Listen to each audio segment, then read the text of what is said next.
U.S. is a cradle of innovation. We know that's been built on the back of immigrants. 45% of Fortune 500 companies were founded by immigrants or their kids.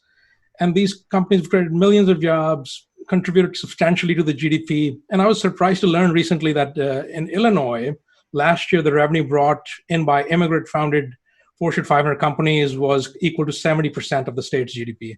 Yeah. So given this kind of contribution to the American economy, what do you think about the increasing restrictions that are being engineered by Stephen Miller and others in the White House to phase out immigration? And they're doing this even for the skilled workers. He's an idiot.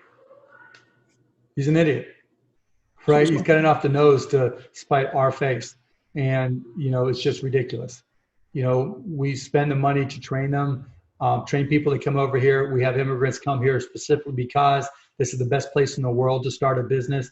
And literally the best feature of this country compared to other countries and what gives us the biggest advantage is the entrepreneurial spirit we have there, which is exactly why so many immigrants come here in the first place, because we do have that environment to start and run and scale a business. And so it's just stupid. And you talked about universities, that's their best paying customers.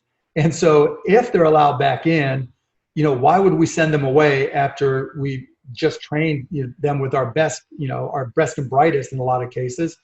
And, not only do we lose the upside of them, but now if we don't let them in, those universities are losing substantial cash. Now, maybe this will be the reconfiguration of universities, that allows them to get more efficient like we talked earlier. But just back to your point on immigration, it's moronic, it's stupid, it's ridiculous. And look, I get the point that a lot of people feel that immigrants come in and take jobs. I understand that. But, call me a believer in American exceptionalism, that those people who can't get jobs, that we work with them, we get them jobs if they need them, we get them something that is within their wheelhouse, that makes them feel good and feel confident, because it's a whole lot cheaper for us to subsidize that than it is to lose all the upside from bringing great talent here.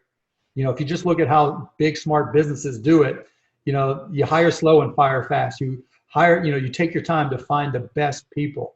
And once you do, you don't want to let them go. And if they happen to be immigrants, they're immigrants. And if we want to make Americans better at competing with them, then that's what we do. We invest more in education. We make our system stronger. And for those who fall through the cracks, we'll find jobs for them.